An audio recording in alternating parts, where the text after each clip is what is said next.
Hello दोस्तों, हमारे YouTube channel pick the fight civil service academy में आप सभी का स्वागत है। आज हम लोग करने वाले हैं करंट अफेयर्स, और करंट अफेयर्स का जो डेली का सीरीज चलता है उसी के बारे में हम लोग करेंगे।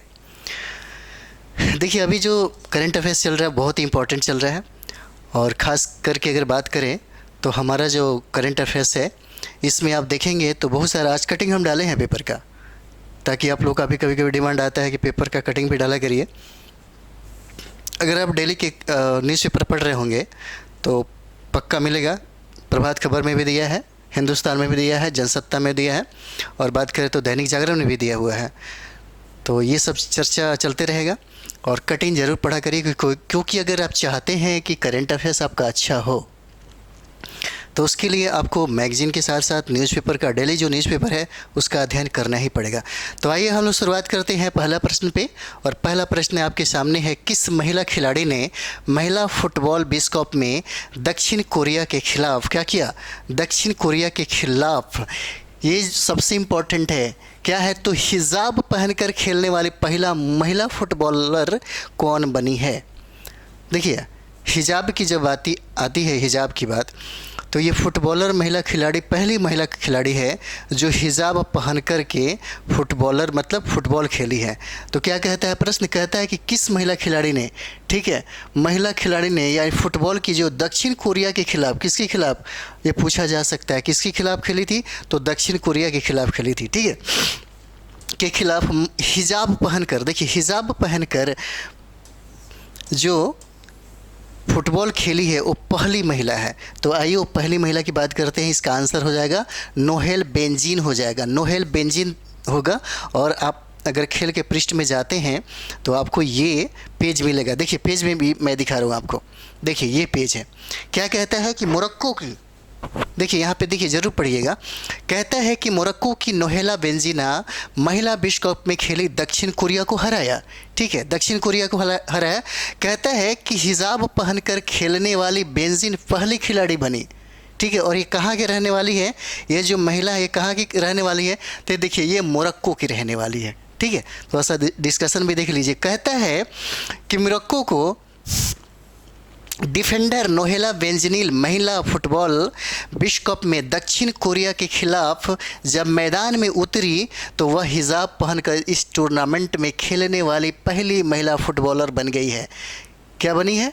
पहली महिला फुटबॉलर बन गई है, वो भी हिजाब पहनकर खेलने वाली, ठीक है। इसलिए पूछा जा सकता है और पूछा जाएगा कि वो कौन सी महिला खिलाड़ी है जो हिजाब पहन कर के मतलब फुटबॉल खेली और किस मतलब देश को हराया। तो हो जाएगा यहाँ पे, देखिए, दक्षिण कोरिया को क्या किया? दक्षिण कोरिया को इसने हराया, ठीक है। इस महिला के बारे में पूछा जाएगा कि महिला किस देश की रहने वाली है। तो महिला की बात करें तो ये मोरक्को की रहने वाली है, ठीक है, मोरक्को की रहने वाली है। उसके बाद यहाँ पे देखिए क्या करता है, सह मेज़बान न्यूजीलैंड महिला विश्व कप से बाहर हो गया, ठीक है, सह मेज़बान। और इसके बारे में अगर बात करें तो बहुत ही इंपॉर्टेंट हो जाता है, ठीक है।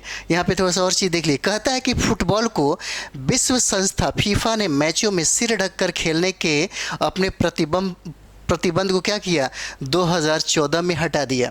पहले ये था कि सिर ढक करके नहीं खेलना है, ठीक है, यानी कि आप कहीं ना कहीं ये फीफा का जो एक मतलब संस्था है उसने क्या कर दिया, इसको 2014 में क्या किया, इसको हटा दिया, जो पहले प्रतिबंधित था, ठीक है। अब देखिए, कहता है कि बेंजीन मोरक्को की पहली लीग में एसोसिएशन स्पोर्ट्स ऑफ फॉर्मेस आर्म्स रियल की ओर से पेशेवर क्लब के लिए खेलती है, और मोरक्को ने दक्षिण कोरिया को 1-0 से हराकर टूर्नामेंट में पहली जीत दर्ज की है, ठीक है।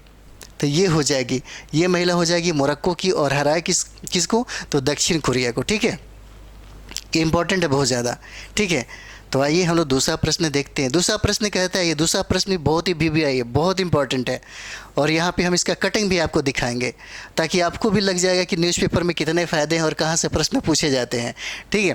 कहता है कि प्रधानमंत्री मोदी को महाराष्ट्र के पुणे में लोकमान्य तिलक पुरस्कार, क्या लोकमान्य तिलक पुरस्कार यानी कि राष्ट्रीय पुरस्कार से सम्मानित किसने किया है?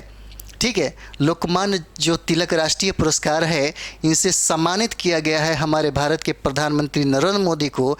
तो नरेंद्र मोदी को किसने सम्मानित किया?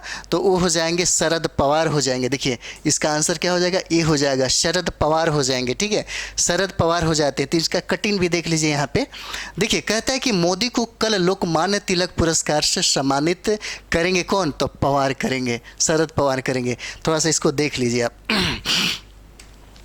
कहता है कि प्रधानमंत्री नरेंद्र मोदी मंगलवार को महाराष्ट्र के पुणे में लोकमान्य तिलक राष्ट्रीय पुरस्कार से सम्मानित किए जाएंगे। कार्यक्रम के मुख्य अतिथि कौन होंगे? तो शरद पवार होंगे, जो पीएम को क्या करेंगे? सम्मानित करेंगे। ठीक है, पीएम को सम्मानित करेंगे। ओके, उसके बाद देखिए कहते हैं कि इस दौरान पीएम दससूड़ गणपति मंदिर, ठीक है, दगड़ जो सेठ जो मंदिर है उसी का क्या करेंगे?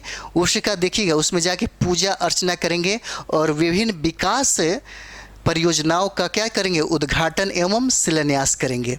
ठीक है, फिर कहता है कि पीएमओ ने बयान में कहा कि पुणे मेट्रो फेज 1 के 2 गलियारों के उद्घाटन के साथ ही प्रधानमंत्री मोदी मंगलवार दोपहर 12:45 बजे मेट्रो ट्रेनों को हरी झंडी दिखाएंगे। ये खंड खुंगेड़वाड़ी स्टेशन से सिविल कोर्ट स्टेशन और गरवारे कॉलेज स्टेशन की ओर क्या करते हैं? रूबी हॉल क्लिनिक स्टेशन तक है। ठीक है, ये देख लिए। अब सबसे इंपॉर्टेंट एक चीज़ और भी है, 3,930 लाभार्थियों को सौंपेंगे क्या? घर सौंपेंगे। इसमें कहा गया है कि प्रधानमंत्री मोदी पिंपरी विंचवड़ नगर निगम के तहत अपशिष्ट से ऊर्जा उत्पादन के संयंत्र का भी उद्घाटन करेंगे। कहा जाता है कि लगभग 300 करोड़ रुपए की लागत से विकसित यह संयंत्र सालाना 2.5 लाख मीट्रिक टन कचरे से बिजली का क्या करेगा? उत्पादन करेगा। देखिए पेपर से ही प्रश्न बनता है, इसलिए जब भी कठिन ऐसे अगर आता है ना आपके पेपर में, न्यूज़पेपर जो बहुत ही इंपॉर्टेंट है करंट अफेयर के लिए, तो कोशिश करिए कि इसी तरीके से आप पढ़ लीजिए, क्योंकि यहीं से प्रश्न बनेगा। बहुत ऐसे लोग हैं प्रश्न बना ही देंगे लेकिन गहराई में प्रश्न पूछ देगा। गहराई में जब प्रश्न पूछ देगा तो पता चला कि आप न्यूज़पेपर पढ़े नहीं और ऐसे ही निकल गए, तो प्रश्न आपका छूट जाएगा। न्यूज़पेपर बहुत ज़रूरी है। बहुत सारे लोग इसका प्रश्न बनाएंगे, लेकिन देखिए हम इसलिए लाएँ कि प्रश्न अगर आप इसको पढ़ लेते हैं तो पक्का यहाँ से प्रश्न रहेगा ही रहेगा। ठीक है, और कितना हो गहराई से पूछ दे तो आप यहाँ पे निश्चित तौर पे बना लेंगे। ठीक है, और आते हैं निम्न क्वेश्चन है एक और। देखिए क्या कहता है कि निम्न में से किस भारतीय महिला हॉकी टीम ने, ठीक है, हराकर हॉकी टूर्नामेंट जीता? किसको हराया? यानी कि भारतीय हॉकी टीम ने किस देश के हॉकी टीम को हरा करके इसने क्या किया? जीता है। ठीक है, भारतीय महिला हॉकी टीम ने किसको हरा करके हॉकी का मतलब टूर्नामेंट जीता? तो ये हो जाएगा स्पेन हो जाएगा। ठीक है, ये क्या हो जाएगा? स्पेन हो जाएगा। कौन सा कंट्री हो जाएगा? तो स्पेन हो जाएगा। इसका भी कटिंग आप देख सकते हैं। देखिए कहता है कि बेटियों ने स्पेन में जीता हॉकी टूर्नामेंट। एक चीज़ और भी है, हम भारत के लोग जो हैं और ख़ास करके इतनी तरक्की भारतीयों के महिलाओं में, यानी भारतीय महिलाओं में कभी देखने को नहीं मिला। अगर बात करते हैं कि बिहार की बात, तो बिहार में जो महिला सशक्तिकरण जिस तेज़ी से बढ़ रही है, ऐसे महिला आयोग के अध्यक्ष की अगर बात कर दिया जाए तो अश्वमेघ देवी बनी है। ठीक है, अश्वमेघ देवी बनी है, अभी हाल ही में मनोनीत किया गया है। ये बहुत ही इंपॉर्टेंट है। ठीक है, तो हम लोगों ने बात किया कि महिला सशक्तिकरण। देखिए महिला सशक्तिकरण जो है बहुत तीव्र गति से बढ़ रही है। अगर बात करें सिर्फ बिहार ही में नहीं देखने को मिलता बल्कि पूरे भारत में देखने को मिलता है। आप सोच के देखिए, ज़मीन यानी कि घर के चौखट से, यानी कि घर के चूल्हा चौकी से लेकर के पूरे अंतरिक्ष तक वो यात्रा कर रही हैं। ये कितनी बड़ी बात है। देश विदेशों में भी लड़कियाँ, बेटियाँ अपना नाम रोशन कर रही हैं। बेटियों ने स्पेन में जीता हॉकी टूर्नामेंट, कितनी बड़ी बात है और कितना गर्व की बात होता है। तो देखिए महिला सशक्तिकरण को लेकर के सबसे बड़ी बात है कि सरकार का ही योगदान नहीं है, बल्कि हमारे आजकल जो माँ बाप हैं, जो गार्जियन है, जो मतलब पेरेंट्स जो हैं, वो चाहते हैं कि अपने बच्चों की तरक्की, खासकर बेटियों की तरक्की बहुत ज़्यादा हो। सिर्फ कहने से नहीं होता, क्योंकि वो लोग शिक्षित होते जा रहे हैं, उनकी बेटियां भी पढ़ लिख रही हैं, और ख़ास करके जो नई पीढ़ी के जो लोग आ रहे हैं, जिनके समझिए कि पढ़ी लिखी जो लड़कियां हैं और वो अपने बच्चे को पैदा करती हैं, तो ये सोचती हैं कि हमसे कहीं ज़्यादा डेवलप कर पाए। और ये सबसे ज़्यादा योगदान किसने दिया? शिक्षा ने दिया। अगर हम लोग अभी भारत की बात करें तो 74.4% ही एजुकेशन है और महिलाओं की स्थिति थोड़ा पुरुषों की अपेक्षा कम है। लेकिन अभी अगर बात की जाए कि 2021 का आंकड़ा तो आया नहीं है, लेकिन कहीं ना कहीं पुरुषों की अपेक्षा इनकी बढ़ोतरी दर अगर देखा जाए तो काफ़ी तीव्र गति से बढ़ता हुआ नज़र आएगा। ठीक है, तो ये चीज़ें हम लोग को अच्छा लगता है कि भाई यहाँ पे। और देखिए साथ ही साथ बिहार सरकार की अगर बात कर दी जाए तो सिविल सर्विस में खास करके बीपीएससी में 35% उन्होंने आरक्षण दिया, और दारोगा की बात करें तो 35% आरक्षण दिया। यानी कि 65% जो आरक्षण, मतलब 35% जो आरक्षण है कहीं ना कहीं मुख्य धारा में जोड़ने की मतलब पहल है ये। और देखिए समाज सुधार मतलब योजना भी चलाई जा रही है, और हमारे बिहार सरकार की जो 7 निश्चय 2.0 है, और ये जो ड्रीम प्रोजेक्ट है उनका, इसके माध्यम से महिलाओं के सशक्तिकरण में काफ़ी योगदान देखने को मिलता है। ये सारा चीज़ें पढ़ना ज़रूरी है आप लोगों के लिए। ठीक है, तो आइए हम लोग देखते हैं। कहता है कि बेटियों ने स्पेन में जीता हॉकी टूर्नामेंट। कहता है कि भारतीय टीम की 3-0 से जीत। ठीक है, वंदना, मोनिका और उदिता ने किए गोल। अब थोड़ा सा इसको देख लीजिए, उसके बाद समझ में आएगा। कहता है कि भारतीय महिला हॉकी टीम ने दमदार प्रदर्शन करते हुए रविवार को यह मेजबान स्पेन पर 3-0 से हराकर स्पेनिश हॉकी महासंघ की 100वीं वर्षगांठ पर हो रहे टूर्नामेंट को अपने नाम किया। ठीक है, और भारतीय टीम को टूर्नामेंट में हार का सामना नहीं करना पड़ा। अगर बात कर दिया जाए तो राष्ट्रीय खेल हमारे भारत का कौन सा है, तो हॉकी हो जाएगा। अगर बात कर दिया कि बिहार का राजकीय खेल कौन सा है, तो क्या हो जाएगा, कबड्डी हो जाएगा। ठीक है, ये हो जाता है आपका कबड्डी हो जाता है। ये बिहार का राजकीय खेल है कबड्डी, और भारत का राष्ट्रीय खेल है हॉकी है। ठीक है, तो हॉकी के क्षेत्र में देखिए हमारे भारत की बेटियों ने क्या किया, अपना नाम रोशन किया। किसको हराया, स्पेन को हराया। ठीक है, स्पेन को हराया। कितने से हराया, 3-0 से इन्होंने अपनी जीत दर्ज की है। तो ये देखिए बहुत ज़्यादा ये, और इनकी टीम को देखिए कितना अच्छा से इसको मतलब सजा करके एकदम बढ़िया से इसको दिखाने की कोशिश किया गया है। ये कितना गर्व की बात होता है ना। चलिए यही सब देखिए, ऐसा नहीं है कि करंट अफेयर्स में कहीं बाहर से पूछा जाता है। आप न्यूज़पेपर पढ़ते ही नहीं हैं। न्यूज़पेपर से पीटी का तैयारी होता है, साथ ही साथ मेंस की तैयारी होता है। अगर यूपीएससी के स्टूडेंट हो तो देखिएगा दिल्ली के मुखर्जी नगर में द हिंदू लोग बहुत ज़्यादा पढ़ते हैं। अगर आप हिंदी मीडियम में हैं, अगर बिहार से हैं, अगर बीपीएससी का तैयारी कर रहे हैं तो प्रभात खबर सबसे बेस्ट पेपर माना जाता है। आप प्रभात खबर जरूर पढ़िए। हम लोग भी प्रभात खबर का ही ज़्यादा मटेरियल आपके सामने उपलब्ध कराते हैं, क्योंकि उसमें बहुत सारा चीज़ है, करंट अफेयर्स का बहुत सारा फैक्ट आपको दिया होता है। अगर आप 6 महीना एक बार पेपर का अध्ययन कर लीजिए तो जितने भी मैगजीन आपके पास आएंगे ना, आपको लगेगा उससे ज़्यादा हम जानते हैं और श्योर बताते हैं। अगर आपके कोई सीनियर भैया हैं या कोई भी हैं, या खुद वो लोग बीपीएससी का पीटी। और हाँ, एक चीज़ और भी मुझे याद आया, अगर खास करके आप मुझे देख रहे हैं और मेरे साथ आप जुड़े हुए हैं, करंट अफेयर्स पढ़ रहे हैं, तो मैं मतलब समझिए कि आपको कह रहा हूँ, खास करके जो आप मुझे पसंद कर रहे हो, मुझे देख रहे हैं, तो आपके लिए हमारे तरफ से एक ऑफ़र है। अगर आपने बीपीएससी में 2 बार, कम से कम 2 बार मेंस लिखा हो, या एक बार आपने कभी इंटरव्यू दिया हो, तो आप मुझसे जुड़िए। हमारे यहाँ बहुत अच्छा प्लेटफॉर्म है। सबसे बड़ी बात है कि आपको एक पढ़ाने का मौका मिलेगा, और साथ ही साथ आपको समझिए कि मटेरियल कलेक्ट करने के लिए, और समझिए कि यहाँ पे बहुत ही सारा काम मिलेगा आपको। यानी कि आपके पास प्लस पॉइंट मिलेगा अपने स्किल्ड को डेवलप करने के लिए। दूसरी बात ये है कि अगर आपका पीटी होता है तो एक ऑफ़र और भी है कि हम आपको मेंस का बेहतर तैयारी कराएंगे। ठीक है, निबंध के साथ साथ जीएस पार्ट 1 और पार्ट 2 का ये ऑफ़र है। ठीक है, अगर आप चाहते हैं कि आपके अंदर के स्किल्ड है, जैसे पीपीटी बनाते हैं या क्वेश्चन आंसर को अच्छा से आप मतलब समझिए कि ये सब मेरिट तब आता है जब कोई 2 बार मेन लिखा हो या इंटरव्यू दिया हो। हम लोगों के पास ऐसे ही नहीं आ गया, हम लोगों ने मतलब बहुत ज़्यादा वर्क किया था। तो मेरी तरफ से और मेरे टीम की तरफ से और मेरे इंस्टीट्यूट की तरफ से आप सभी के लिए है, अगर आपके अंदर ये चीज़ें हैं तो आप हमसे संपर्क करिए, हम आपके लिए हमेशा तत्पर रहेंगे। और आपके लिए ऑफ़र जो है आप सुने ही होंगे। और ख़ास करके हाँ, एक चीज़ और भी है, अगर कोई लड़की है और वो मतलब थोड़ा सा एक होता है कि वो ये मतलब आर्थिक स्थिति उनकी मतलब उतना बेटर नहीं है, तो हमारे यहाँ ये मतलब नहीं होता है, पैसे कमाने का मतलब ये नहीं है। बस अगर रिज़ल्ट के लिए वो चाहती हैं और रिज़ल्ट ही उनका मकसद है, तो हम उनके लिए पीटी और मेन सब चीज़ मतलब समझिए कि निःशुल्क ही रखे हुए हैं। ठीक है, लेकिन उनके अंदर वो सारी चीज़ें हो, लगन हो, क्षमता हो, जुनून हो, पूरा ऊर्जा से भरी हुई हैं। ठीक है, तो इसके लिए एकदम मेरा जो टीम है और मेरे तरफ से है एकदम फ्री है। और एक चीज़ और भी है, अगर हमारे स्टूडेंट मतलब हमारे जो डेली के जो श्रोता हैं आप हैं और सुन रहे हैं और आप पढ़ रहे हैं हमसे, तो आपके लिए सबसे बड़ी बात है ठीक है, आप ज़रूर संपर्क करेंगे। और सबसे बड़ी बात है कि अभी टाइम तो नहीं है आपके पास, तो कम से कम ज़रूर 12 घंटा पढ़िए और 3-4 शिफ्ट में ज़रूर देखिए, बैठिएगा जितना उतना ही पढ़ाई होगा। आप कोई भी ऐसा टाइम ना बर्बाद करें जिससे आपकी ज़िंदगी में मुश्किल पड़ जाएगा। पीटी किसी भी हालत में आपका आना चाहिए। और पीटी कैसे आएगा? भाग और भगवान पे बिल्कुल भरोसा मत करिए, क्योंकि भाग भगवान से कुछ नहीं होने वाला है। आपको अपना मेहनत करना पड़ेगा। कर्म ही पूजा है और कर्म पे यकीन करिए, बिल्कुल सब कुछ हो जाएगा।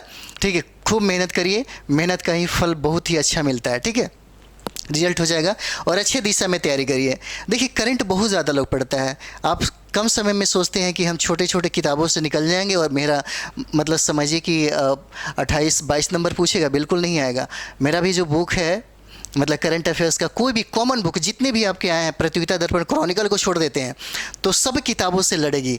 कॉमन प्रश्न रहेगा, 10 से 12 प्रश्न सब किताबों से लड़ जाएगा, सबसे आएगा। ऐसा नहीं है कि बहुत ज़्यादा आ जाता है। कोई भी हो, जैसे एसपीडी हो गया, मतलब बहुत सारी किताबें, क्या नाम लेना वैसे, मतलब जो भी है, जो वनडे टाइप से लोग आते हैं और चले जाते हैं, तो 10 से 12 किताब सभी से आ जाएगा। मतलब 10-12 जो प्रश्न है आपके बीपीएससी में या दुर्गा में, ये कॉमन है, जो आएगा ही आएगा। और कॉमन प्रश्न जो होता है, कोई भी लड़का अगर गलत करता है तो प्रॉब्लम हो जाएगा। लेकिन कम से कम 12 से ऊपर पार करना, यानी कि 24 से 25 प्रश्न को सही करना 30-32 में, ये टफ हो जाता है। और ये प्रश्न कहाँ से बनेगा? ये प्रश्न मैं बार बार बोल रहा हूँ, अगर आप न्यूज़पेपर का अध्ययन रोज़ कर रहे हैं और प्रतियोगिता दर्पण या क्रॉनिकल का रोज़ अध्ययन कर रहे हैं, तो आप कम से कम 24 से 25-28 प्रश्न जरूर निश्चित तौर पर बना लेंगे। ठीक है, और एक बार करंट अफेयर्स का जो आप मेरा सीरीज़ देख रहे हैं, इसको ऐड कर लीजिए साथ में, तो सारा का सारा पकड़ा जाएगा पक्का। 25 से 28, 30 आराम से, 32 क्वेश्चन में 26, 27, 25 आराम से प्रश्न आप बना लेंगे। ठीक है, तो चलिए हम शुरुआत करते हैं इसका। तो क्या कहता है कि बेटियों ने स्पेन में जीता हॉकी टूर्नामेंट, ओके ना। तो चलिए देखते हैं दूसरा प्रश्न, हम लोग देखते हैं दूसरा प्रश्न। देखिए, कहता है कि किस राज्य में पहली बार वन्य प्राणी कार्य योजना जारी की गई है? देखिए, आज के पेपर में भी दिया हुआ है, आप लोग जरूर पढ़िए। हम बार बार बोलते हैं, आपकी तैयारी बहुत अच्छी हो जाएगी अगर न्यूज़पेपर पे सबसे ज़्यादा ध्यान देते हैं। 3-4 रुपये में तो मिलता है, और 3-4 रुपये की जो वैल्यू है ना, वो कमाल का है। मेंस में जितना योगदान देता है, अगर बिना पेपर का आपका चाहते हैं कि हम ऐसे लिख लेंगे और चाहते हैं कि सेकंड पेपर में अच्छा नंबर ला लें, बिल्कुल कतई कभी नहीं होगा। ठीक है, तो क्या हो जाएगा? किस राज्य में पहली बार वन प्राणी कार्य योजना की जारी किया गया? तो ये हो जाएगा आपको मध्य प्रदेश हो जाएगा। ठीक है, मध्य प्रदेश हो जाएगा। आइए हम लोग देखते हैं इसका कुछ डिस्कशन देखते हैं। देखिए, पेपर में दिया हुआ है, कटिंग है, इसका हमने डाला है। कहता है कि वन प्राणी कार्य योजना जारी करने वाला पहला राज्य कौन बना है? तो पहला राज्य की बात कर दिया जाए तो क्या हो जाएगा? मध्य प्रदेश हो जाएगा। एक बार और देखिए, कहता है कि वन प्राणी कार्य योजना जारी करने वाला पहला राज्य कौन बना है? तो पहला राज्य कौन हो जाएगा? मध्य प्रदेश हो जाएगा। देखिए इसमें क्या लिखा हुआ है। कहता है कि मुख्यमंत्री शिवराज सिंह चौहान ने शनिवार को राज्य वन जीव कार्य योजना 2023 से 2043 को क्या किया? जारी किया। और मध्य प्रदेश देश एक ऐसा पहला राज्य बन गया है जिसने वन कार्य योजना प्रणाली को क्या किया? जारी किया। ठीक है, क्या किया? इसने जारी किया। ये चीज़ें पेपर में है और पेपर जरूर पढ़िए, वहाँ से प्रश्न जरूर पूछे जाते हैं। देखिए क्या कहता है। कहता है कि कार्य योजना में बाघ, चीता, तेंदुआ के साथ ही जंगल के शाकाहारी प्राणियों और जलचरों के लिए भी संरक्षण एवं प्रबंधन की नीति तय की गई है। ठीक है, विषाणु एवं जीवाणु से होने वाले रोगों से वन्य जीवों की मृत्यु होने पर उनके शवों की स्क्रीनिंग और क्या होना चाहिए? प्रविधान भी किया गया है, ताकि वन प्राणी से मनुष्यों में संक्रमण का खतरा न रहे। राज्य समिति व स्वास्थ्य समिति बनाई जाएगी जो कार्य योजना के कार्यान्वयन पर क्या करेगा? निगरानी रखेगा।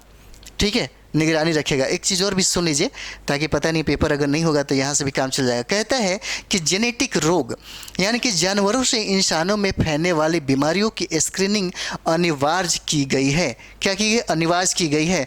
पहले किसी भी संरक्षित वन क्षेत्र में प्रवासी पक्षी पर वन्य जीव की मौतें हो जाती थी तो उनके लिए राज्य को क्या करना पड़ता था? स्क्रीनिंग करनी होंगे। यदि इसमें जेनेटिक वायरस पाए जाएंगे तो सावधानों से शवों को विनिष्टीकरण किया जाएगा। यानी कि अच्छे तरीके से अगर इस रोग से कोई जानवर की मृत्यु हो जाती है तो उसके जो दाह संस्कार है बहुत समझिए कि सजग और सटीक तरीके से किए जाएंगे, जिसका प्रभाव अन्य जानवरों के साथ ना हो और इसका प्रभाव जानवरों से मनुष्य में ना हो। ठीक है, कहता है कि अब कहता है कि राष्ट्रीय बाघ संरक्षण प्राधिकरण 10 वर्ष की वन्य जीव कार्य योजना तैयार करता है। प्रदेश के किसी राज्य ने पहली बार, देखिए ये काम होता है भारत का, ये काम क्या होता है, भारत का होता है, लेकिन पहला राज्य मध्य प्रदेश है जिसने क्या किया है, वन प्राणी कार्य योजना को जारी किया है। ठीक है, तो क्या कहता है कि प्रदेश के किसी राज्य ने पहली बार वन्य जीव कार्य योजना तैयार की गई है। सेवानिवृत्त IAF सुतोष कुमार की देखरेख में तैयार कार्य योजना को वर्तमान में चित्रित खामियों को थोड़ा सा ये देखिए, कटिंग डालने पे ना आप लोग को दिखेगा नहीं। ठीक है, तो हम पढ़ के सुना दे रहे हैं क्योंकि थोड़ा सा ये हो जाएगा, इस पर पूरा होता है ना लाइटिंग वेटिंग, तो ये मतलब मुश्किल हो जाता है।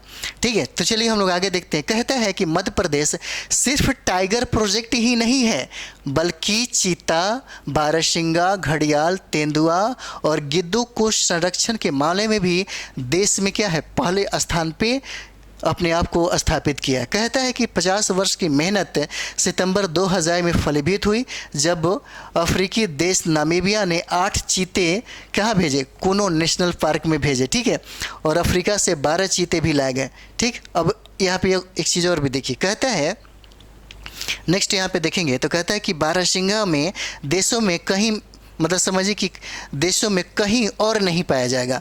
ठीक है, और एक चीज़ और भी देखते हैं यहाँ पे, कहता है कि बाघ के साथ चीता, ये इंपॉर्टेंट है, बाघ के साथ चीता, बारहसिंगा, घड़ियाल, तेंदुआ और गिद्धों की संख्या के मामले में भी देश में मध्य प्रदेश का स्थान क्या है, अव्वल है, शीर्ष पे है।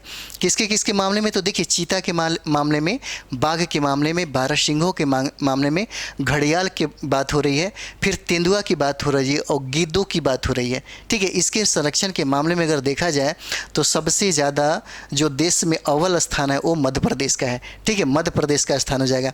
और देखिए घड़ियाल में पहला स्थान कहता है, सबसे अधिक घड़ियाल चंबल नदी में पाए जाते हैं। ये भी देखिए सबसे अधिक कहाँ पाए जाते हैं, चंबल नदी में पाए जाते हैं। कहता है वर्तमान में इनका आंकड़ा 2100 से कहीं ज़्यादा है। वर्तमान में क्या कहता है, इनकी जो आंकड़ा, इनकी जो संख्या है 2100 से कहीं ज़्यादा है। और कहता है कि गिद्धों के मामले में भी मध्य प्रदेश सबसे आगे हैं, जहाँ लगभग 9486 गिद्ध की आंकड़ा यहाँ पे पाया गया है। ठीक है, तो ये हो जाता है मध्य प्रदेश में। और एक चीज़ और भी बता दें आपको, मध्य प्रदेश की जब बात आ रही है तो देखिए सर्वाधिक वनों का जो मात्रा है यहीं पे पाया जाता है। और बात कर दिया जाए कि अगर मध्य प्रदेश का देखेंगे तो अनुसूचित जनजातियों की संख्या क्या है, सर्वाधिक यहाँ पे मिलता है। अनुसूचित जनजातियों की संख्या कहाँ मिलेगा, आपको मध्य प्रदेश में ही सर्वाधिक देखने को मिलता है। ठीक है, चलिए आइए देखते हैं। और देखिए एक चीज़ और भी है, अगर बात कर दिया है कि सोयाबीन का सबसे ज़्यादा और दालों का मात्रा सबसे ज़्यादा कहाँ मिलता है, तो ये मध्य प्रदेश में ही मिलता है, यहाँ पे प्रोडक्शन सबसे ज़्यादा है। और बात कर दी जाए कि अगर बिहार में सबसे ज़्यादा दाल कहाँ मिलते हैं, तो आपको मिलेगा पटना में। ठीक है, पटना में सबसे ज़्यादा होगा। और दाल में प्रोटीन की मात्रा सबसे ज़्यादा पाया जाता है। अगर बात की जाए कि सबसे ज़्यादा प्रोटीन की मात्रा किस में पाया जाता है, तो क्या हो जाएगा, आपको सोयाबीन हो जाएगा। ठीक है, चलिए और भी क्वेश्चन देखते हैं। कहता है कि बिहार राज्य में संख्या में 8 सालों में कितने फीसदी का बढ़ोतरी हुआ है। देखिए क्या कहता है कि बिहार राज्य में क्या है, बिहार राज्य में मतलब संख्या में 8 सालों में कितने फीसदी का बढ़ोतरी हुआ है, तो देखिए 193 फीसदी का क्या हुआ, 193 फीसदी का बढ़ोतरी हुआ है, 193 फीसदी का बढ़ोतरी हुआ है। चलिए अगला हम लोग देखते हैं क्या कहता है, बैभरगिरी पर्वत, इसको याद रखिएगा, ये बहुत चर्चा में रहा है। बैभरगिरी पर्वत, बैभरगिरी पर्वत ये बिहार में ही है, और बिहार में कहाँ, तो नालंदा है। ठीक है, तो बैभरगिरी पर्वत बिहार के किस जिले में अवस्थित है, बैभरगिरी पर्वत कहाँ पे है पूछा जाएगा, बैभरगिरी पर्वत कहाँ पे है, तो नालंदा में है। क्या हो जाएगा, नालंदा में हो जाएगा। ठीक है, नालंदा में इसका आंसर हो जाएगा। तो चलिए इसके बारे में हम थोड़ा सा डिस्कशन कर लेते हैं, क्या कहते हैं। देखिए यहाँ पे पहला खेल विश्वविद्यालय का स्थापना हुआ, कौन सा, खेल विश्वविद्यालय, किसमें, नालंदा में, राजगीर में आप देखेंगे तो वहाँ पे पहला खेल विश्वविद्यालय का स्थापना हुआ। उसके बाद देखिए यहाँ पे कहता है कि राजगीर में ही एक फिल्म सिटी का निर्माण हुआ, फिल्म सिटी का निर्माण हुआ। और बात कर दिए तो कहाँ पे, तो नीमा गांव है वहीं पे बनेगा। ठीक है, फिल्म सिटी कहाँ बनेगा राजगीर के, तो नीमा गांव में बनेगा। ओके, उसके बाद देखिए पहला नेचर सफारी का स्थापना कहाँ, नालंदा में हुआ। पहला नेचर सफारी का स्थापना कहाँ हुआ, तो ये देखिए नालंदा में हो जाएगा। पहला जू सफारी की अगर बात कर दिए तो कहाँ हो जाएगा, नालंदा हुआ। देखिए नालंदा जो है ना, हमारे जो माननीय जो मुख्यमंत्री जी हैं नीतीश कुमार उन्हीं का ये क्षेत्र है, ठीक है। और ये देखिए नालंदा डेयरी सीए से मार्क पाने वाली, मतलब देश की, किसकी, देश की पहली डेयरी बनी है। और ये बहुत इंपॉर्टेंट है, कहता है कि नालंदा डेयरी जो है सीए से मार्क पाने वाली क्या है, यानी कि पहली डेयरी का मतलब पदमा इसको मिला है, पदवी मिला है या सम्मान मिला है, ठीक है। किसको, तो नालंदा डेयरी को, ठीक है, इसको याद रखिए। कहता है कि रोपियो की शुरुआत कहाँ से हुआ था, अगर रोपियो की बात करिए तो कहाँ से हुआ, राजगीर से हो जाएगा, ये पहला है, ठीक है। उसके बाद देखिए कहता है कि राजगीर में अंतर्राष्ट्रीय आयुर्वेद संस्थान की स्थापना किया गया। राजगीर में अंतर्राष्ट्रीय आयुर्वेद संस्थान का स्थापना किया गया। एक चीज़ और भी देखिए जो बहुत इंपॉर्टेंट है, इसमें कहता है कि दूसरी सबसे बड़ी बुद्ध प्रतिमा कहाँ पे, तो राजगीर के घोरा कटोरा में। कहाँ पे, घोरा कटोरा झील जो है वहाँ पे स्थापित किया जाएगा। और ये कहाँ पे है घोरा कटोरा, तो देखिए ये नालंदा में पड़ेगा, राजगीर के क्षेत्र में पड़ेगा, ठीक है। तो नालंदा से आपने ये चीज़ें देखा। और एक चीज़ देखते हैं यहाँ पे, देखिएगा कि जो शुरुआत में इसमें एक दो जो प्रश्न है ये बहुत ही ज़्यादा इंपॉर्टेंट है। जैसे नालंदा डेयरी को सीएसए मार्क से सम्मानित किया गया, ये बहुत ही ज़्यादा इंपॉर्टेंट है। उसके बाद हम लोग बात करते हैं यहाँ पे देखिएगा, अगर ये कह दिया कि नालंदा में पहला विश्व का मतलब खेल विश्वविद्यालय का स्थापना किया गया जो राजगीर में, ठीक है। चलिए अगला हम लोग प्रश्न देखते हैं क्या कहता है। देखिए कहता है, हम तुरंत बजट लेकर के आने वाले हैं, थोड़ा सा टाइपिंग में प्रॉब्लम हो रहा है इसीलिए मुश्किल हो रहा है। कहता है कि बिहार बजट के अनुसार 2023-24 में राजकोषीय घाटा कितना प्रतिशत हुआ, तो 2.9% हुआ, अनुमानित किया गया है, 2.9% का अनुमानित किया गया है, ठीक है। अगला क्वेश्चन देखते हैं, कहता है कि बिहार के किस जिले में राज्य का पहला सेल्फ मुंट एंड डिजिटल कोर्ट बनाया गया है। ये बहुत इंपॉर्टेंट है, डिजिटल कोर्ट बनाया गया है, डिजिटल कोर्ट बनाया गया। तो 8 का क्या हो जाएगा, आंसर भागलपुर हो जाएगा, ठीक है। क्या हो जाएगा, भागलपुर हो जाएगा। और यहीं पे कहा गया कि हाई कोर्ट हो या सुप्रीम कोर्ट हो, यानी कि डिजिटल से इसका डिसीजन सुनने को भी आपको ये मिल जाएगा। और देखिएगा यह बिहार के किस ज़िले में, तो बिहार के कौन सा, भागलपुर में हो जाता है। देखिए भागलपुर में हम बताते हैं इसको, भागलपुर को सिल्क सिटी के नाम से भी जानते हैं। और बात किया जाए तो यहाँ पे देखिएगा ये आपको आता है यानी कि सहरसा देखिएगा कि बिहार में सबसे कम पढ़ी लिखी जो महिलाएं हैं आपको कहाँ मिलेगी, सहरसा में मिलेगी। कहाँ पे, सबसे कम, यानी कि सबसे कम शिक्षा कहाँ पे, महिला शिक्षा की बात यहाँ पे हो रही है, महिला शिक्षा की, ठीक है। और जब पुरुष शिक्षा की बात आ जाएगी तो क्या हो जाएगा, पूर्णिया हो जाएगा, ठीक है। और ये देखिए पटना की अगर बात करिए तो यहाँ पे जनसंख्या क्या होता है, सबसे ज़्यादा मिलता है जनसंख्या, ठीक है। और आगे चलते हैं हम लोग, देखते हैं क्या होता है इसी का डिस्कशन। कहता है कि भागलपुर के देखिएगा कि नामनगर में अब यहाँ से देश भर के कोर्ट की सुनवाई डिजिटल माध्यम से की जाएगी, ठीक है। या तो हाई कोर्ट हो या सुप्रीम कोर्ट हो। भागलपुर की अगर बात कर दी जाए तो पहला जैविक हाट जो है यहीं पे खोला गया। पहला जैविक हाट की अगर बात की जाए तो कहाँ पे, भागलपुर में, जैविक हाट की बात। और यहीं पे जर्दालू आम मिलता है, बहुत ही टेस्टी है और उसको जीआई टैग भी मिला हुआ जाए। उसके बाद कहते हैं कछुआ पुनर्वास केंद्र कहाँ खोला गया, बिहार के किस जिला में कछुआ पुनर्वास केंद्र खोला गया, तो कछुआ पुनर्वास अगर केंद्र की बात की जाए तो क्या हो जाएगा, भागलपुर हो जाएगा। अगर बात कर दिया जाए देखिएगा नटखट साइंस लैब कहाँ खोला गया, तो नटखट साइंस लैब की अगर बात कर दी जाए तो कहाँ हो जाएगा, ये भागलपुर हो जाएगा। और दूसरा डॉल्फिन रिसर्च सेंटर की अगर बात कर जाए दूसरा, तो कहाँ पे हो जाएगा, ये भागलपुर में हो जाएगा। अगर बात कर जाए कि पहला डॉल्फिन रिसर्च सेंटर कहाँ पे है, तो कहाँ पे हो जाएगा, पटना में हो जाएगा, ठीक है। ये सारा चीज़ें हैं। चलिए अगले हम लोग क्वेश्चन देखते हैं, अगला क्या प्रश्न कहता है कि नीति आयोग द्वारा जारी एक्सपोर्ट इंडेक्स यानी कि निर्यात सूचकांक में बिहार को ओवरऑल कौन सा स्थान प्राप्त है। देखिए बहुत इंपॉर्टेंट सवाल है ये वाला, यहाँ देखिएगा। अब आपके बिहार से कम निर्यात होने की संभावना धीरे धीरे क्या हो रही है, बढ़ रही है। अब कहीं ना कहीं आप अपने राज्यों से निर्यात क्या कर रहे हैं, बढ़ा रहे हैं। पहले आपके राज्यों में आयात होती थी बहुत सारा, मतलब कभी निर्यात की संभावना बन ही नहीं पा रहा था, लेकिन अब संभावना बढ़ रहा है। अगर देश की बात कर दिया जाए तो ये होता है 22वां स्थान हो जाता है। क्या हो जाएगा, 9 का क्या हो जाएगा, बी आंसर हो जाएगा, ये 22वां स्थान होता है। चलिए इसके डिस्कशन में देख लीजिए क्या कहता है। कहता है कि बिहार अब देश के कुल निर्यात में कितना, तो 0.52% क्या करेगा, भागीदार करेगा। ये मतलब इतना इसका योगदान माना जाएगा, कितना, 0.52%। क्या है, 0.52%। अब देखिए कहता है इसमें कि सबसे अधिक निर्यात कहाँ से होता है, बेगूसराय जिला से हो रहा है। अगर बिहार की बात कर दी जाए कि सबसे ज़्यादा अगर निर्यात की बात कर दी जाए तो बिहार में कौन ऐसा ज़िला है जो सबसे ज़्यादा निर्यात कर रहा है, तो क्या हो जाएगा, बेगूसराय ज़िला हो जाएगा। ठीक है, बेगूसराय ज़िला हो जाएगा। ओके, उसके बाद देखते हैं कि योजना आयोग का, अगर योजना आयोग का बात कर दिया है यहाँ पे, तो 1 जनवरी 2000 यानी कि योजना आयोग की जगह पे ही 1 जनवरी 2015 को नीति आयोग का क्या हुआ, गठन किया गया था, इसी के मतलब स्थान पे। और देखिए अगर बात कर दिए अभी के समय की, तो नीति आयोग का अध्यक्ष कौन है, तो हमारे भारत के प्रधानमंत्री को ही बनाया जाता है। नीति आयोग के अध्यक्ष कौन हो जाएंगे, नरेंद्र मोदी हो जाएंगे। अब देखिए नेक्स्ट क्वेश्चन है कि इसका उपाध्यक्ष कौन हो जाएंगे, तो उपाध्यक्ष की अगर बात कर दी जाए तो सुमन बेरी हो जाते हैं। कौन हो जाएंगे, सुमन बेरी हो जाएंगे। अगर बात कर दी जाए कि नीति आयोग का सीईओ कौन है, तो यहाँ पे देखिए सीईओ BVR सुब्रमण्यम हो जाएंगे। यहाँ पे देखिएगा सुब्रमण्यम, ठीक है, सुब्रमण्यम हो जाते हैं। ओके, सीईओ इसको हो जाएंगे। ठीक है, चलिए अगला हम लोग देखते हैं।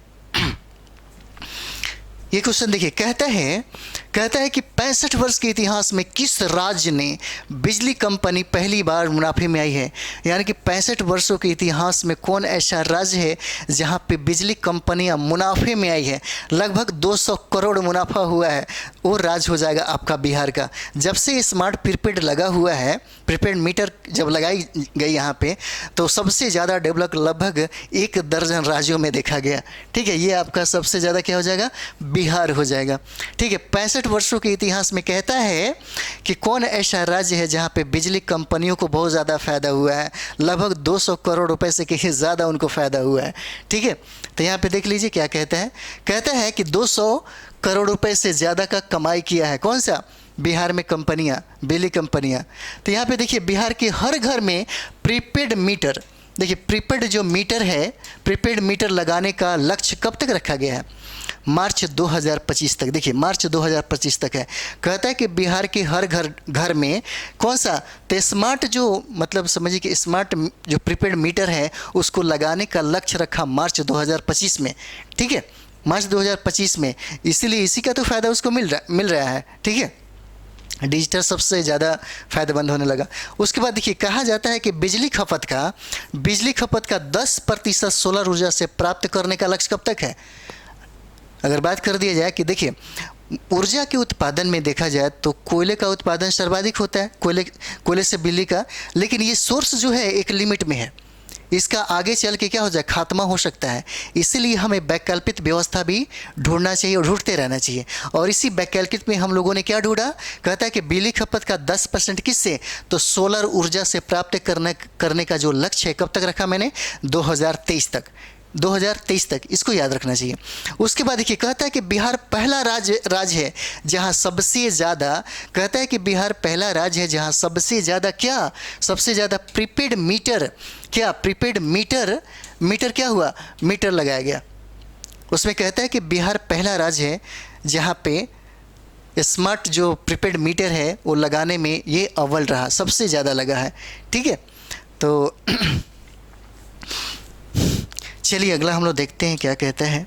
अगला कहता है कि हाल ही में आयोजित ISSF जूनियर वर्ल्ड चैंपियनशिप 2023, क्या कहते हैं कि हाल ही में आयोजित ISSF जूनियर वर्ल्ड चैंपियनशिप 2023 की पदक तालिका में भारत का स्थान कौन सा है। देखिए ये बहुत इंपॉर्टेंट है, ये पदक तालिका में कौन सा स्थान हो जाएगा, तो पदक तालिका की अगर बात कर दिया जाए तो पदक तालिका में भारत का स्थान द्वितीय हो जाता है। कौन सा है, द्वितीय स्थान हो जाता है। ठीक है, ये द्वितीय स्थान हो जाता है, इसका आंसर क्या हो जाएगा, बी हो जाएगा। और किस चीज़ में, तो ISSF जूनियर वर्ल्ड चैम्पियनशिप 2023 में। ओके, तो थोड़ा सा इसका डिस्कशन हम लोग देख लेते हैं क्या कहते हैं।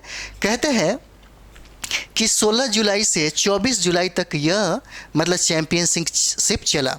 कब से, 16 जुलाई से लेकर के 24 जुलाई तक यह चैम्पियनशिप चला। तो एक बात और भी है कि यह स्थान कहाँ पे था, मतलब ये जो चैंपियनशिप हुआ कहाँ पे हुआ, तो दक्षिण कोरिया में हुआ। कहाँ पे हुआ, दक्षिण कोरिया में हुआ। अगर बात कर दिया जाए कि यह चैंपियनशिप कौन सा संस्करण था, तो तीसरा संस्करण हो जाएगा।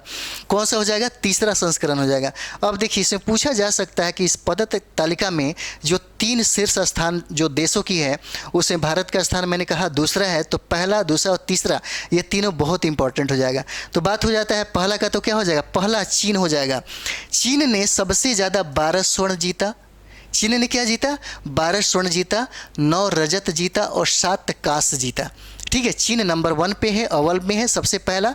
और बात होता है दूसरा का, तो पहला अगर बात होता है चीन का, तो चीन ने 12 स्वर्ण जीता, सोना जीता, और 9 क्या हो जाए, रजत जीता, और बात हो जाता है यहाँ 7 का कांस्य जीता। ये टोटल अगर कुल बात कर दिया पदक का, कुल पदक का बात किया जाए तो कितना हो जाएगा? 28 पदक हो जाएगा।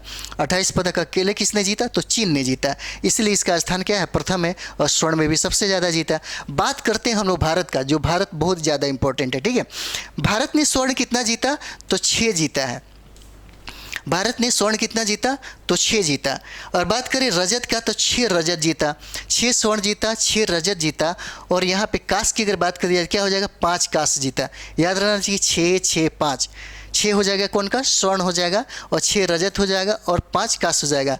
और तीनों को टोटल अगर मिला देंगे तो देखिए कितना हो जाता है? 17 हो जाता है। कुल पदक इसने मतलब जो पदक है कितना जीता? तो ये हो जाएगा आपका 17। और उसके बाद जो तीसरा स्थान है यूक्रेन का, यूक्रेन के बारे में देखते हैं। यूक्रेन 5 स्वर्ण जीतता है, 3 रजत जीतता है, और 2 कांस्य जीतता है। इस तरह से इसका टोटल जो कुल हो जाएगा वो 10 पदक हो जाता है। कितना हो जाएगा? 10 पदक हो जाता है। इसलिए ये जो मतलब सेशन है बहुत इंपॉर्टेंट है। ठीक है, बहुत इंपॉर्टेंट हो जाएगा। चलिए अगला हम लोग देखते हैं, अगला क्या कहता है, जो बहुत दिनों से रोज़ पेपर में दे रहा है, तो इसको थोड़ा सा देखते हैं। कहता है कि सिंगापुर के इन उपग्रहों को किया गया क्या? प्रक्षेपित किया गया। अब देखिए सिंगापुर की अगर बात कर दिया है तो यहाँ पे एक चीज़ देख लीजिए, आपके पास तो पेपर हुआ तो ठीक है, नहीं तो यहाँ पे देख लीजिए। कहता है कि इसरो ने रविवार सुबह 6:31 में, ठीक है, कितने? 6:31 पर सतीश धवन अंतरिक्ष केंद्र के पहले लॉन्च पैड से सिंगापुर के TDS SRR उपग्रह समेत लगभग 7 उपग्रहों के साथ अपने PSLV, देखिए ये इंपॉर्टेंट हो जाता है, PSLV, ठीक है, क्या? तो C-56 से रॉकेट का प्रक्षेपण किया। ठीक है, और किसके माध्यम से किया? तो इसरो के माध्यम से, यानी कि भारत ने इसको किया है। ठीक है, और देखिए इस अभियान की कमान इसरो की वाणिज्यिक इकाई न्यू स्पेस इंडिया लिमिटेड संभाल रही है।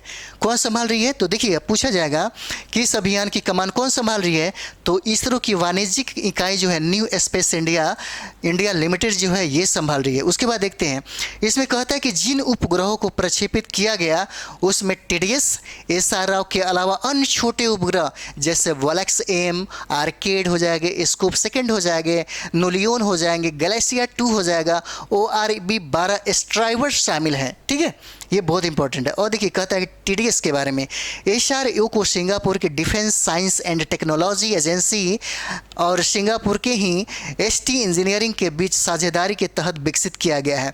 इसमें इजराइल एरोस्पेस इंडस्ट्रीज द्वारा विकसित सिंथेटिक एपर्चर रडार पेलोड है जो सभी मौसम में तस्वीरें लेने में क्या है? सक्षम है। ठीक है, ये हो जाता है। उसके बाद देखिए हम लोग यहाँ क्या कहते हैं, कहता है कि पृथ्वी के चारों ओर कितना अंतरिक्ष क्या है? गलत है। अब ये सोच के देखिए, कहता है कि इस समय लगभग 2000 उपग्रह पृथ्वी की परिक्रमा कर रहा है। कितना? 2000। ये जानना चाहिए। साइंस टेक से प्रश्न पूछे जाते हैं। साइंस टेक एक अलग विषय आता है आपको मेंस के लिए, और वहाँ नंबर उठाना बहुत इंपॉर्टेंट होता है, क्योंकि वहाँ से मतलब जिनका साइंस बैकग्राउंड है उनका तो अच्छा आ ही जाता है, लेकिन साइंस रहने के बावजूद ऐसा नहीं है कि साइंस टेक वालों का मतलब आसान पड़ता है। नहीं, साइंस अलग चीज़ होता है, साइंस टेक अलग चीज़ हो जाता है। ठीक है, और देखिए क्या होता है कि 2000 उपग्रह पृथ्वी की परिक्रमा कर रहे हैं। देखिए वहीं 3000 निष्क्रिय उपग्रह अंतरिक्ष में गंदगी फैला रहे हैं। सोच के देखिए, अगर एक भी कोई ऐसा उपग्रह जो मतलब समझिए कि निष्क्रिय जो है अगर टकरा गया तो क्या हाल हो सकता है, सोच के देखिए। इसके अलावा अंतरिक्ष कबाड़ में लगभग 34,000, बताइए, अंतरिक्ष कबाड़ में 34,000 टुकड़े हैं जो आकार में 10 सेंटीमीटर से बड़े हैं, और लाखों छोटे छोटे टुकड़े हैं जो अगर किसी और चीज़ से टकराते हैं तो विनाशकारी साबित हो सकते हैं। सोचिए, हम अंतरिक्ष के नीचे हैं, और सोचिए अंतरिक्ष में अगर कुछ ऐसी हलचलें हो सकती है तो विनाश का कारण हो सकता है। और ये चीज़ें मानव के द्वारा किया गया है।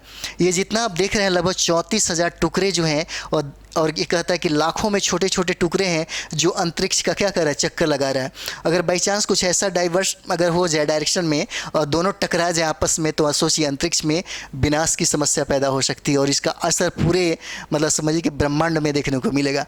ठीक है, ये सब चीज़ होता है। देखिए कहता है कि गैलेक्सी अगले साल दुनिया का पहला मल्टी सेंसर सैटेलाइट लॉन्च करेगा। ठीक है, तो यहाँ तक हमारा सेशन समाप्त तो होता है। आप ज़रूर न्यूज़पेपर पढ़ेंगे, प्रतियोगिता दर्पण का अध्ययन कर लीजिए, क्योंकि सितंबर में एग्ज़ाम हो रही है। तो 2022 सितंबर से लेकर के 23 सितंबर 2023 तक आपको पढ़ना पड़ेगा, ठीक है। तब जा कर के आपको 29 प्रश्न निश्चित तौर पे आपको पकड़े जाएंगे, और ये जिनका रिजल्ट आता है वो पक्का ऐसा करते होंगे, ठीक है। तो हमारा सेशन आपको बहुत पसंद आता है, अच्छा लगता है, तो आप इसको सब्सक्राइब करें, शेयर भी करें, बहुत शेयर करें, ताकि मेरा मतलब मोटिवेट है आपके लिए, मतलब समझिए कि मेरे अंदर भी बहुत ज़्यादा है, इसका ग्रोथ भी थोड़ा सा ज़्यादा हो जाए। और ये है कि हम लोग इस पर थोड़ा सा और भी ज़्यादा हमारी टीम काम कर रही है, वर्क कर रही है, ठीक है। और सबसे बड़ी बात है कि MCQ जो है इसका ज़रूर देखेंगे, क्योंकि हम MCQ भी बहुत मतलब समझिए कि कल से हमारा MCQ आ जाएगा, और इसको रोज़ मतलब डेली बाय डेली आप अपने मतलब समझिए कि वर्क में, अपने स्टडी में इसको उतारेंगे, ताकि आपको ज़्यादा फ़ायदा हो जाए। कम टाइम है, और कम टाइम में ज़्यादा से ज़्यादा सेट भी प्रैक्टिस करिए, ताकि आपको ज़्यादा फ़ायदा हो, ठीक है। Thank you very much.